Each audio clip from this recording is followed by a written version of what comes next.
Preheat the oven to 350 degrees and grab a dish. Ground beef and then pour in some marinara and season it. Onion and then some chunks of fresh tomato and cottage cheese. And then, one at a time, you'll cover all that with spinach leaves.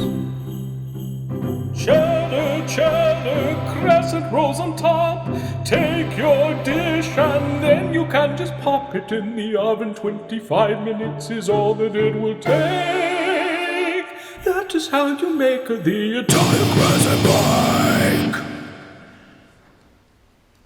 Are we supposed to clap now? Oh, we're clapping. Okay.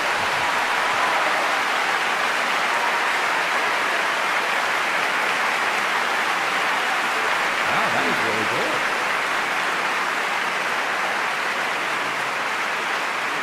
I didn't know it was going to be just food.